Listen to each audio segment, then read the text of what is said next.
여러분 환영합니다. 오늘부터 이제 5일 동안은 이제 고난 주간인데, 여러분 이제 이 고난 주간이 어떤 의미가 있는지부터 알아야 되겠죠. 불 켜주셔도 될 것 같아요. 그래서 여러분 이 고난 주간이 무슨 의미가 있는지부터 좀 설명하면서 오늘 짧은 메시지를 전해드리도록 하겠습니다. 고난 주간은 예수님께서 인류 구원을 위한 십자가를 감당하기 위해서 공생의 기간 중 마지막 한 주간을 예루살렘에서 보낸 기간을 기념하는 기독교의 절기입니다. 예수님은 안식일 다음 날인 이제 월요일 주일에 예루살렘에 입성하셨어요. 그러니까 어제가 이제 주일이었잖아요. 그러니까 2000년 전에도 예수님께서 주일에 예루살렘에 입성하셨습니다. 이때 예수님은 스가랴 9장 9절의 예언대로 나귀 새끼를 타심으로 자신이 그리스도이심을 공식적으로 나타내 보이셨습니다. 여러분 스가랴서 9장 9절에 보면은 시온에 따라 크게 기뻐할지어다 예루살렘에 따라 즐거이 부를지어다 보라 내 왕이 내게 임하시나니 그는 공의로우시며 구원을 베푸시며 겸손하여서 나귀를 타시나니 나귀의 작은 것 곧 나귀의 새끼니라. 예수님은 이 예언의 말씀을 이루시고자 그와 같은 모습 그대로 예루살렘을 입성하셨습니다. 이때 예루살렘 주민들은 예수님을 이제 공식적으로 메시아로 맞이했습니다.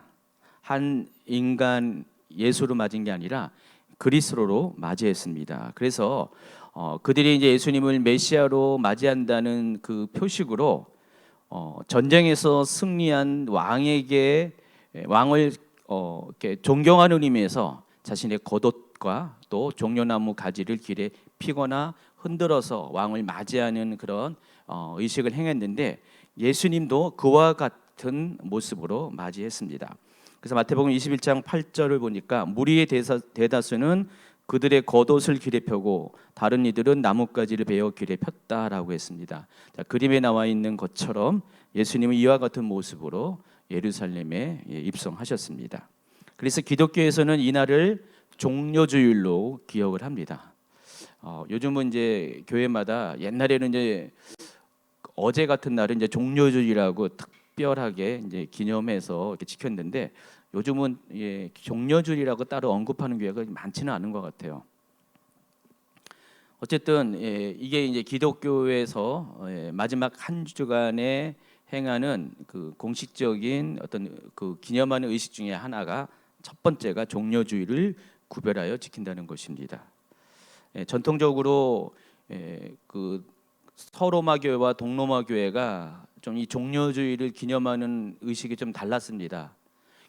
그래서 이 동로마 교회 쪽, 지금의 이제 동구권 교회 있죠, 정교회 쪽 이런 쪽에서는 이 종려주일을 굉장히 축제의 날로 이렇게 그런 식으로 표현을 했고 또 이 서쪽에 있는 서로마 교회 쪽에 있는 교회들은 반대로 생각을 했습니다. 그래서 예수님이 이제 고난을 받으러 들어오기 때문에 굉장히 비통한 날, 참회의 날로 서로 반대적으로 해석해서 그렇게 의식을 행하곤 했습니다. 한편 예수님은 예루살렘에 입성하신 첫째 날에는 성전을 둘러보시고 날이 저물자 숙소가 있는 베다니 나사로의 집으로 가셨습니다. 마가복음 11장 11절입니다. 예수께서 예루살렘에 이르러 성전에 들어가서 모든 것을 둘러보시고 때가 이미 저물매 12제자를 데리시고 베다니에 나가시니라. 그리고 예루살렘에서의 본격적인 사역은 예루살렘 입성 둘째 날인 월요일부터 오늘부터 시작이 됩니다. 자, 근데 예수님이 사역을 시작하자마자 당시 예루살렘의 정치와 종교의 기득권을 가진 사람들은 예수님의 출현을 몹시도 싫어했습니다. 그래서 예수님을 견제하고 또 예수님을 시험하는 일들을 벌이고요. 마침내 예수님은 그들에 의해서 핍박을 받고 금요일 날 십자가에서 죽임을 맞이하시게 됩니다. 그래서 기독교에서는 이 월요일부터 금요일까지의 5일간의 기간을 가리켜서 순환주간 또는 이제 고난주간이라고 부릅니다. 이 기간 동안 우리 성도들은 예수님의 행적을 기억하고 또 예수님이 받으신 고난에 동참하는 마음으로 또 교회에서 행하는 여러 가지 의식을 참여합니다. 교회적으로 고난주간을 기억하는 가장 중요한 의식은 목요일날 행해졌던 최후의 만찬과 세족식입니다.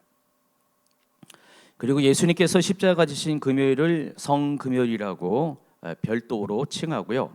그날은 오락을 금하고 또 온종일 금식하기도 합니다. 또 어떤 교회 전통은 그 금요일 빼고 금요일을 온종일 금식하는 것 외에도 일주일 내내 5일 동안을 아침 아니면 저녁을 뭐 이렇게 한 끼씩 금식하는 교회 전통이 있습니다. 아마 여러분이 이제 교회가 예전에 다니는 교회 다양한 어떤 출신 그 배경이 있잖아요. 어떤 교회에서는 아마 5일 동안 한 끼 금식을 하셨을 거고요. 어떤 교회에서는 금요일 온 금식을 한 그런 경험도 아마 가질 것입니다. 그리고 또 이제 오늘 우리 교회가 하는 것처럼 5일 동안을 특별 뭐 새벽 기도 아니면 특별 저녁 기도회 이런 식으로 해서 5일 동안을 기도하는 시간을 갖습니다. 이게 보통 이제 오늘날의 교회에서 행하는 고난 주간을 맞이하고 보내는 특별한 행사입니다. 여러분 로마 카톨릭에서는 이 고난 주간을 관련한 행사들이 굉장히 많았대요. 의식들이 많았는데 뭐 여러분 로마 카톨릭 하면은 의식을 강조하는 종교잖아요. 종교 의식이 굉장히 많잖아요. 근데 시간이 갈수록 그 의미보다는 의식에 너무 치우치게 되면서 그러니까 껍데기가 너무 이렇게 강조되다 보니까 종교 개혁 시대에 들어서서 이제 종교 개혁의 선구자인 이 마르틴 루터는 로마 카톨릭에서 행하는 모든 고난 주간과 관계된 행사들은 다 금지시켰습니다. 그러다가 이제 그 이제 2세대 그 종교 교획자인 쭈빙글리 때부터는 그 중에서 꼭 필요한 일부를 회복시켰는데 그게 바로 조금 전에 설명한 오늘날 우리가 행하는 이 고난주간과 관련된 그런 행사들입니다. 그래서 주임제교회도 이번 고난주간 동안 예수님께서 이 고난주간 동안 행하신 행적들을 좀 최대한 따라가기로 했습니다. 그리고 고난주간을 그 예수님의 행하신 행적에 맞춰서 기억하고자 합니다. 그래서 고난주간 동안 예수님의 행적을 기록한 성경 말씀을 중심으로 짧은 메시지를 준비합니다. 저도 오늘 준비하고 내일 또 주교 목사님이 준비할 거고요. 다 이렇게 준비할 겁니다. 그리고 각 요일에 합당한 또 의식들을 진행하고자 합니다. 그래서 오늘 이제 제가 이제 조금 전에 이 고난주간이 어떤 의미가 있는지 간략하게 설명을 했고 또 예수님의 월요일 행적을 기록한 말씀을 가지고 메시지를 전할 겁니다. 약 30분 정도 가까운 이미 벌써 한 5분 이상 지났잖아요. 그리고 기도회를 진행하겠습니다.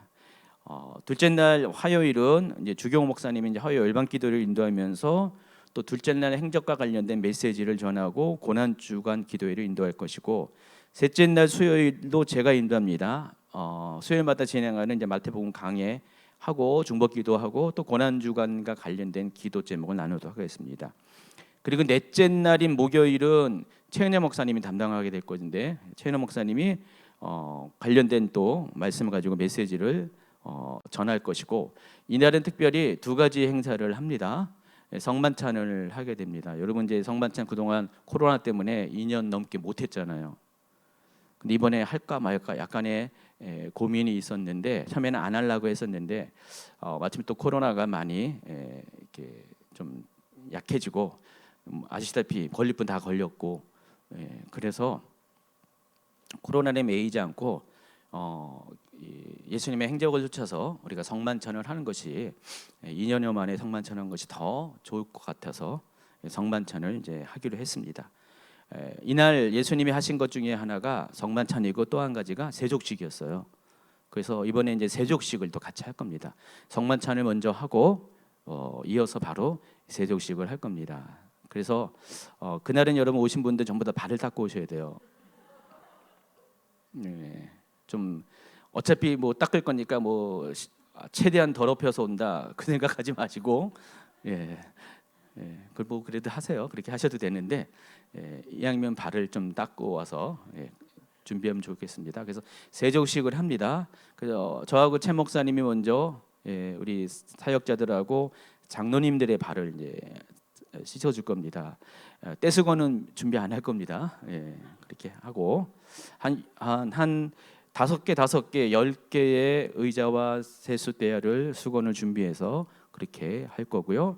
그리고 이제 씻김을 받은 분들이 또 다른 분들을, 그러니까 먼저 된 자가 나중 된 자를 이제 씻는 일을 할 겁니다. 그래서 여러분 세족식 하는 이날은 그래도 많이들 나와 주셨으면 좋겠습니다. 오랜만에 성만찬도 하는데 이 성전이 뭐 꽉 찰 정도로 나왔으면 좋겠습니다. 목요일 날 합니다. 어떤 분이 성만찬은 금요일 날 하는 거 아닙니까? 근데 보통 우리가 이제 고난 주간 성금요일에 맞춰서 그때 성만찬을 많이 했는데, 원래 성경에서 예수님의 행적을 보면 목요일 날, 유월절 예비일 날 성만찬을 하셨습니다. 왜냐하면 예수님이 그 다음 날 십자가에 달리셔야 됐기 때문에 예수님이 하루 당겨서 하신 것으로 봅니다. 그래서 목요일 날은 이와 관련된 짧은 메시지와 그리고 곧바로 성만찬 그리고 세족식이 진행된다는 사실을 아시기 바라고요. 5째 날인 금요일에는 주 목사님이 이제 짧은 메시지를 전하고 영화를 이제 볼 겁니다. 부활이라는 영화를 이제 보게 될 겁니다. 1시간 7분 정도의 상영 시간이 있는데 그 청년분은 어제 봤어요. 어제 봤고 우리 남은 분들은 이제 금요일 날 영화를 보고 또 남아서 기도하는 시간을 갖도록 하겠습니다. 이번 고난 주간은 이와 같은 순서로 진행을 하도록 하겠습니다. 내년에는 어떻게 될지 모르지만 올해는 이렇게 예수님의 행적을 따라서 우리가 그 날짜대로 좀 기억하고 기념하는 순서를 갖도록 하겠습니다. 자, 오늘은 그래서 고난 주간 첫 번째 날이고요. 예수님께서 예루살렘에 입성하신 두 번째 날이기도 합니다. 이 날은 두 가지 사건이 일어났습니다. 무화과 나무를 저주하신 사건이 있고 또 성전을 정화시키는 사건이 있습니다. 그래서 무화과 나무를 저주하신 사건이 오늘 이제 본문인 이제 마가복음 11장과 또 마태복음 21장에도 나와 있고요. 성전을 정화시킨 사건은 이 두 가지의 성경과 더불어서 누가복음에도 기록이 되어 있습니다. 요한복음에는 이 두 가지 사건이 따로 기록되지 않습니다. 지난 이제 수요일 날 이렇게 마태복음 강의가 때마침 본문이 21장이었잖아요. 21장에서 제가 어느 정도 다뤄드렸는데 오늘 이제 이 중에서 두 가지 사건 중에서 한 가지 사건만 다뤄드리도록 하겠습니다. 무화과 나무를 저주한 사건만 여러분에게 설명을 해드리겠습니다. 자, 오늘 본문이 마가복음 11장 12절부터 14절까지 한번 같이 읽어보도록 하겠습니다. 이튿날 그들이 베다니에서 나왔을 때 예수께서 시장하신지라 멀리서 잎사귀 있는 한 무화과 나무를 보시고 혹 그 나무에 무엇이 있을까요? 가셨더니 가서 보신즉 잎사귀 외에 아무것도 없더라. 이는 무화과의 때가 아님이라. 예수께서 나무에게 말씀하여 이르시되 이제부터 영원토록 사람이 내게서 열매를 따지 먹지 못하리라 하시니 제자들이 이를 듣더라. 12절에서 말한 이튿날은 예수님께서 예루살렘에 입성한 그 다음 날을 가리키는 것입니다. 월요일을 가리킵니다. 앞절인 11장 11절에서는 예수께서 예루살렘에 이르러 성전에 들어가서 모든 것을 둘러보시고 때가 이미 저물매 12제자를 들으시고 베다니에 나가시니라 그랬습니다. 예수님이 첫째 날은 군중들의 환호를 받고 예루살렘에 입성하신 다음에 성전에 들어가셔서 성전을 쭉 돌아보셨어요. 다 보실 거 보시고 저녁 무렵이 되니까 예수님께서 성전을 떠나서 밤을 지내기 위해서 거기에서 약 2km 정도 떨어진 약 5리 정도 떨어진 이 베다니로 이동하십니다. 여러분 아시다시피 베다니는 나사로의 집이 있고요. 예수님은 그 전날 이미 여리고를 통과해서 나사로의 집에서 하룻밤을 묵었고요. 그리고 또 예루살렘 성에 메시아로서 입성하셨고, 그리고 하루를 보내신 다음에 다시 나사로의 집이 있는 베다니로 나오십니다. 그리고 베다니에 있는 나사로의 집에서 하루를 묵으신 후에 예수님 일행은 이른 아침에 다시 예루살렘으로 들어갑니다. 여러분 지도에 보시면은 여기 보이시나요? 저쪽 화면도 좀 이렇게 켜주시기 바랍니다. 모니터 화면도 나오는지 안 되는지 제가 분별을 못해서 지도에 보시면은요. 지금 위에 거는 이제 화질이 너무 안 좋아가지고 이렇게 나오는데 그냥 대신 글씨는 이렇게 볼 수 있잖아요. 맨 왼쪽에 베다니가 있고요. 그리고 베다니에서 약간 북쪽으로 조금 떨어진 곳에 벳바게가 있고요. 그리고 이곳을 둘러싼 곳이 감람산입니다. 올리브산입니다. 그리고 올리브산 서쪽 너머로 예루살렘 성과 성전이 있습니다. 자, 그럼 보시면 알겠지만은 두 번째 조그만 그림에 보면은 여리고에서 이렇게 오면은 베다니에 머물고 베다니를 통과해서 벳바게와 감람산과 통과해서 예루살렘으로 들어가게 되어 있습니다. 물론 밑에 길로 가는 경우도 있지만은 많은 경우 위의 길로 요 루트를 따라서 예루살렘 성으로 갑니다. 베다니, 벳바게, 감람산, 예루살렘 성전. 자, 그런데 이제 벳바게를 지날 때 예수님은 멀리서 잎사귀가 피어 있는 무성한 한 무화과 나무를 발견합니다. 그리고 혹 그 나무에 열매가 있을까 해서 다가가십니다. 그런데 그 나무에는 잎사귀 외에 열매가 없었습니다. 성경 구절을 보시겠죠. 13절에 보면은 후반부에 보면은 열매가 없는 이유에 대해서 이렇게 이야기하고 있어요. 이는 무화과의 때가 아님이라 그랬습니다. 무화과가 열매가 열리는 시즌이 아니었기 때문에 열매가 없었다는 것입니다. 자, 그런데 그럼에도 불구하고 예수님은 특이한 행동을 이해되지 않는 행동을 하십니다. 무화과가 열매가 열리지 않는 때면은 그렇게 하지 마셔야 되는데 열매 없는 무화과 나무에 대해서 뭐라 그러시는 거예요? 그리고 막 저주하십니다. 14절이죠. 예수께서 나무에게 말씀하여 이르시되 이제부터 영원토록 사람이 내게서 열매를 따먹지 못하리라 하시니 제자들이 이를 듣더라. 그러니까 이것을 들은 제자들이 좀 갸우뚱했을 거예요. 아니 예수님 왜 저러시지? 아니 지금 무화과 나무 열매가 열릴 때가 아닌데 열매 없는 것 같고 왜 무화과 나무가 뭔죄라고 저렇게 하실까라고 생각을 했다라는 것입니다. 자, 여러분이 이제 이미 제가 여러 가지 이제 강의와 뭐 설교 통해서 이 말의 의미가 무엇인지에 대해서 이미 알고 있어요. 근데 모르시는 분도 계시지만은 예수님이 무화과 나무를 저주한 이유가 있습니다. 사람들이 이제 흔히 시장에서 접하는 무화과 나무 열매가 바로 이건데, 자 이걸 테에나라고 부르죠. 여러분이 이제 먹을 수 있는 상품성이 있는 열매가 테에나입니다. 좀 큰 그림 보면은 이렇게 맛있게 열려 있죠. 옛날에 제가 오래전에 거의 30년 전에 그 미군 부대에서 쿠키가 있었어요. 피그스톤 뉴턴인가 뭐 그거 어떤 쿠키가 있었는데 그게 피부가 이제 FIG가 이제 무화과 나무를 가리키는데 그때 영어도 모르고 뭐 상품도 몰라가지고 근데 이제 그때 이제 직장 선배가 그랬어요. 이거 모래가 들어있는 쿠키라고. 왜냐면 무화과 나무 씨가 좀 모래 알갱이처럼 이렇게 씹히는 맛이 있잖아요. 근데 아주 달콤하다고 먹어보라고 막 그래가지고 그때 모르고 무화과 나무를 저는 겪어보지 못해가지고 그냥 그거 가지고 신기하다 하고 먹었어요. 근데 나중에 알고 봤더니 무화과 나무가 원래 그런 거였어요. 정말 이렇게 딱 씹으면은 모래 알갱이처럼 씹히는 그런 맛이 있죠. 저 알맹이들이 다 그렇게 됐습니다. 저걸 만든 이제 쿠키였어요. 자, 근데 이 굉장히 달콤하잖아요. 무화과 나무가 달콤하고 맛있습니다. 근데 무화과는 이 테에나는 언제 수확하냐면은 여름이 되면 수확합니다. 5월, 6월 정도 돼야지 무화과 나무가 수확을 할 수가 있습니다. 아모스서 8장 1, 2절에 보면은요 이런 말씀이 있어요. 주 여호와께서 내게 이와 같이 보이셨느니라. 보라 여름가일 한 강줄이이다. 그가 말씀하시되 아모스야 내가 무엇을 보느냐. 내가 이르되 여름가일 한 강줄이이다 하매 여호와께서 내게 이르시되 내 백성 이스라엘의 끝이 이르렀은즉 내가 다시는 그를 용서하지 아니하리라 그랬습니다. 여기서 말하는 여름가일이 무화과 나무예요. 여름가일을 대표하는 게 무화과 나무입니다. 여름 내내 무화과는 몇 번씩이나 열매가 계속 반복해서 열리는 아주 특이한 나무입니다. 자, 그런데 봄 시즌에는요 파게라고 불리는 열매가 먼저 열립니다. 그리고 여름의 본 열매인 테에나가 열립니다.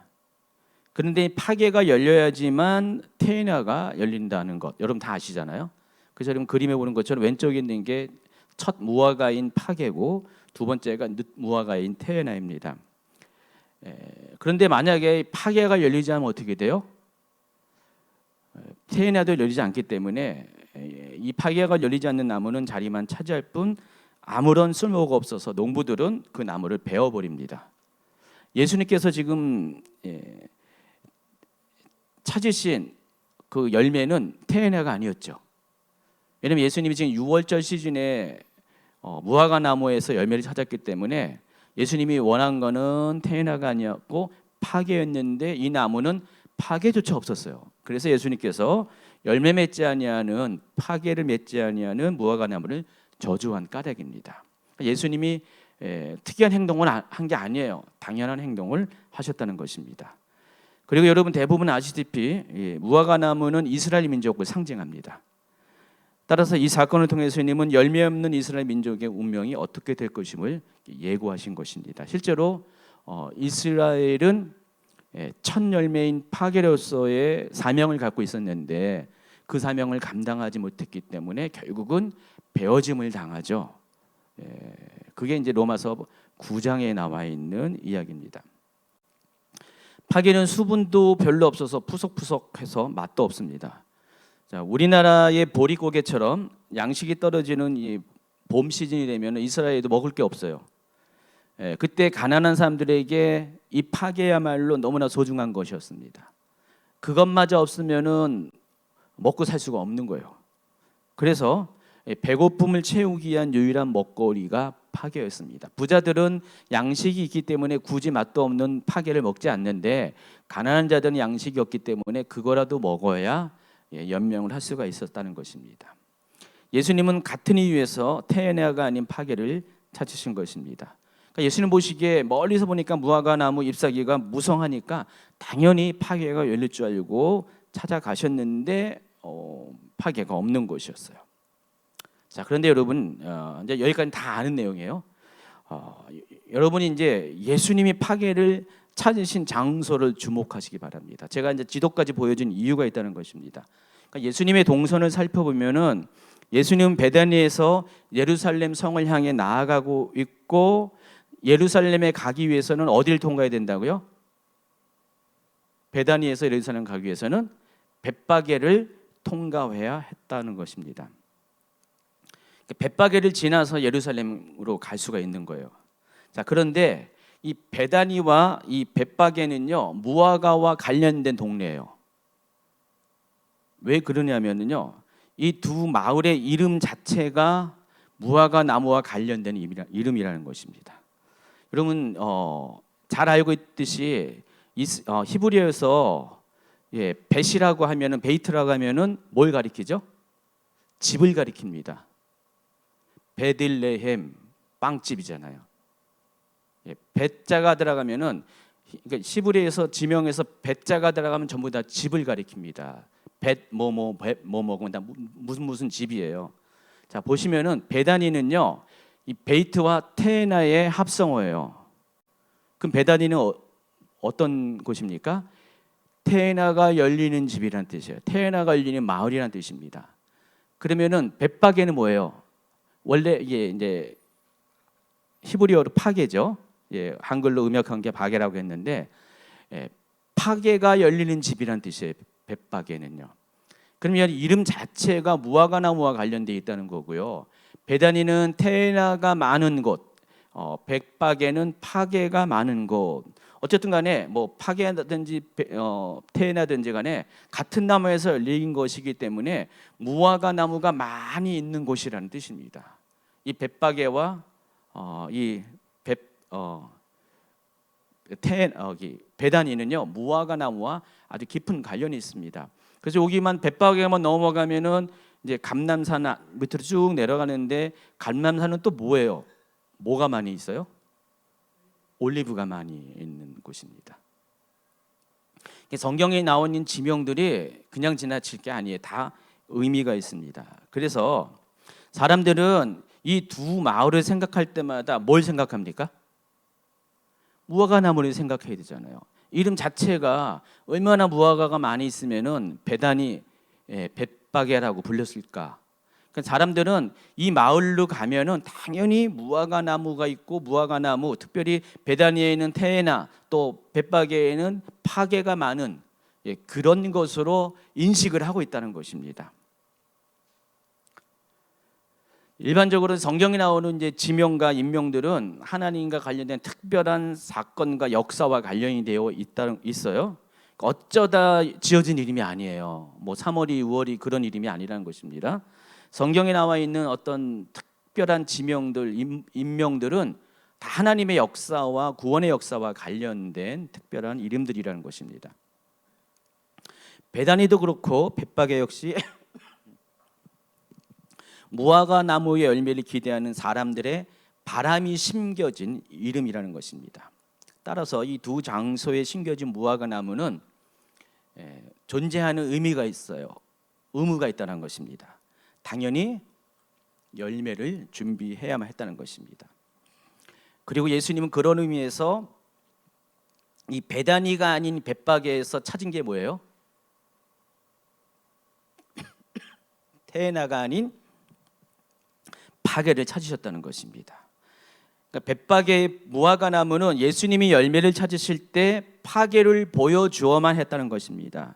그런데 이 나무의 문제는 잎사귀만 무성했지 열매가 없었다는 것입니다. 자, 우리 인생도 마찬가지입니다. 하나님은 어떤 사람은 베다니에서 또 다른 사람은 벳바게에서 우리의 인생을 거주하게 하십니다.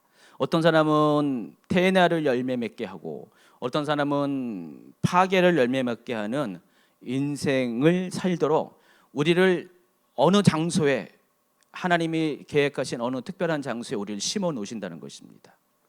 여러분이 지금 사는 곳이 어떤 분은 벳바게에 있어 있고요, 어떤 사람은 베다니 있을 있다는 것입니다. 그렇다면은 우리는 그 장소에 있는 한 그 이름에 합당한 열매를 맺어야 한다는 것입니다. 우리 인생의 열매를 맺어야 한다는 것입니다. 왜냐하면 하나님께서 우리를 심어놨을 때는 그 장소에 우리를 심어놨을 때는 거기에 합당한 열매를 요구하시기 때문에 그래요. 가령 여러분의 인생의 장소가 삶의 그 자리가 만약에 뭐 직업을 따진다면은 그냥 평범한 농부의 삶을 산다. 그럼 하나님께서 농부의 삶 이상의 어떤 것을 요구하지 않습니다. 그렇죠? 근데 만약에 여러분이 살고 있는 그 포지션, 위치가 그 농부의 삶이 아니라 아주 특별한 리더십을 가지고 특별한 어떤 위치에서 살아가고 있다면은 하나님은 그 사람에게는 그 위치에, 그 장소에 있는 삶의 열매들을 요구한다는 것입니다. 하나님은요, 그냥 평신도인 여러분에게 요구하는 게 있고요, 또 저 같은 사역자들에게 요구하는 게 달라요. 열매가 달라요. 수준이 다르다는 것입니다. 그렇다고 그것이 어떤 차이가 있다는 것이 아니라 하나님은 그 사람을 심겨놓은 그 위치에 맞는 열매들을 각각에게 요구하신다는 것입니다. 또 우리의 인생의 시즌과도 이것을 연결지을 수가 있어요. 만약에 하나님께서 여러분의 인생을 테에나가 열리는 시즌에 여러분을 인생을 인도하신다면은 여러분 그 시즌에 맞는 열매를 하나님께 올려드려야 돼요. 만약에 여러분의 인생이 파게가 열리는 시즌이라면은 그 파게를 주님께 준비해 드려야 한다는 것입니다. 어쨌든 간에 우리가 장소가 어떤 곳이든지 또 우리의 시즌이 어떤 것이든 간에 하나님께서 우리에게 요구하는 대로의 열매가 있고요, 그 열매를 맺어 들어야만 한다는 것입니다. 그게 우리를 이 땅에 보내신 하나님의 목적입니다.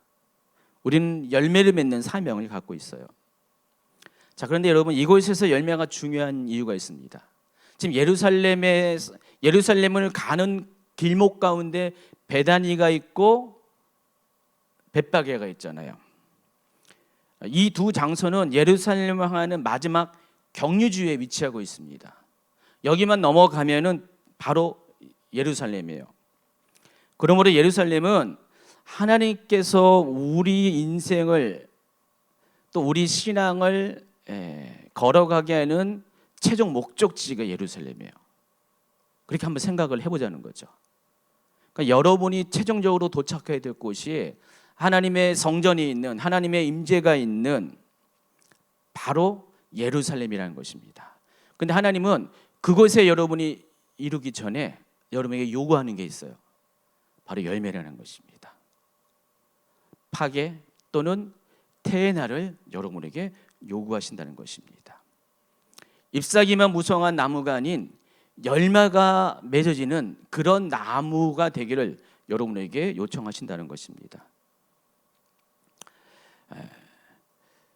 그러므로 예수님이 예루살렘에 행하신 첫 번째 사역과 관련된 이 메시지를 통해서 예수님이 여러분에게 요구하시는 것은 열매 맺는 삶으로, 열매 맺는 신앙인으로 하나님의 예수님의 그리스도로 입성하는 그리스도의 사역을 준비하는 여러분이 되기를 원한다는 것입니다. 만약 여러분이 열매를 맺지 못하면은요, 이스라엘 민족만 끊어지는 게 아니에요. 여러분 또한 끊어질 수가 있어요. 그럼 마태복음 3장 10절에 보면은요, 이미 도끼가 나무 뿌리에 놓였으니 좋은 열매를 맺지 아니하는 나무마다 찍혀 불에 던져지리라. 또 마태복음 7장 19절도 아름다운 열매를 맺지 아니하는 나무마다 찍혀 불에 던져지니라. 오늘 무화과 나무가, 열매 없는 무화과 나무가 저주를 받은 것처럼 여러분의 삶에도 하나님이 여러분을 이끄시는 최종적인 종착지인 예루살렘에 도착하기 전에 하나님은 여러분에게 열매를 확인하신다는 것입니다. 이 예루살렘은요, 장차 여러분이 도달해야 될 천국과 같은 개념의 장소입니다. 여러분 계시록 21장에 가면은 새 하늘과 새 땅이 열리고 또 하늘에서부터 뭐가 내려옵니까? 새 예루살렘이 내려옵니다. 여러분의 삶과 신앙의 최종적인 종착지가 예루살렘이에요. 지금 여기 물리적인 장소인 예루살렘이 있고 물리적인 장소인 베다니와 벳바게가 있는 것처럼 영적으로도 여러분의 인생 가운데 그 최종적인 여러분의 삶의 삶과 신앙의 모든 것의 최종 종착역인 새 예루살렘이 여러분에게 예비되어 있고 준비되어 있다는 것입니다. 근데 그곳에 들어가기 위해서는 열매가 있어야 된다는 것입니다. 그것이 파괴이든지 태에나이든지 열매가 있어야 돼요. 여러분 이제 보통 이제 태에나에 비해서 파괴는 보잘것없잖아요. 굉장히 가치 없는 것처럼 보여요. 근데 그 가치 없는 것일지라도 열매가 있고 없음이 중요한 거예요. 여러분에게 하나님이 많은 걸 요구하는 거 아닙니다. 태에나를 요구하는 게 아니라 적어도 파괴를 요구하십니다. 여러분의 위치에서 여러분의 하나님이 심겨진 삶의 자리에서 그 파괴라도 하나님께 올려드려야 돼요. 주님이 찾으실 때, 주님의 때에. 우리의 인생의 열매는 때에 맞아야 돼요. 아무 때나 뭐 열리는 게 아니라 주님이 원하시는 그 시즌에 거기에 맞게끔 내가 그 장소에 있다면은 그 장소에 맞는 열매를 맺어야 한다는 것입니다. 열매 맺지 아니하는 그리스도인들은 이와 같이 버림을 당하고 결과적으로 어딜 못 들어가요? 하나님 나라에 들어가지 못해요. 그러니까 예루살렘에 들어가지 못합니다. 그래서 이제 고난 주간에 예수님이 이제 예루살렘에서 예수님의 사역을 하실 때 첫 번째로 왜 우리에게 이 무화과 나무의 사건을 허락하셨을까? 첫 번째 행하신 예수님의 그 사역이 무화과 나무를 저주하는 일이었을까? 이것을 의미하는 바가 크다라는 사실을 아시기 바랍니다. 두 번째가 성전 정화거든요. 제가 이제 시간 관계상 오늘 성전 정화는 안 달아드렸지만은 짤막하게 이야기하면은 이 성전은 결국은 우리 안에 있는 내부의 그 내 마음의 성전을 의미한다고도 볼 수가 있어요. 여러분의 성전이 깨끗하게 청소되지 않으면 안 돼요. 지금 예수님은 지금 열매 맺지 못하는 무화과 나무를 저주하고 더러워진 성전을 이제 청소하셨어요. 이게 예수님의 마지막 일주일간의 사역의 첫 번째 사역이라는 것입니다. 고난주간을 이와 같은 시간으로 보내시기 바랍니다. 여러분의 삶 가운데 그 열매 없는 것들을 한번 점검하세요. 내 삶에 정말 열매가 있을까 없을까를 한번 점검해 보세요. 하나님 나에게 심겨준, 나를 심어준 자리가 있는데, 내 삶의 위치가 있는데 내가 그곳에서 잎사귀만 풍성했지, 무성했지 열매를 맺는 삶을 살지 않았는가를 한번 점검해 보시기 바랍니다.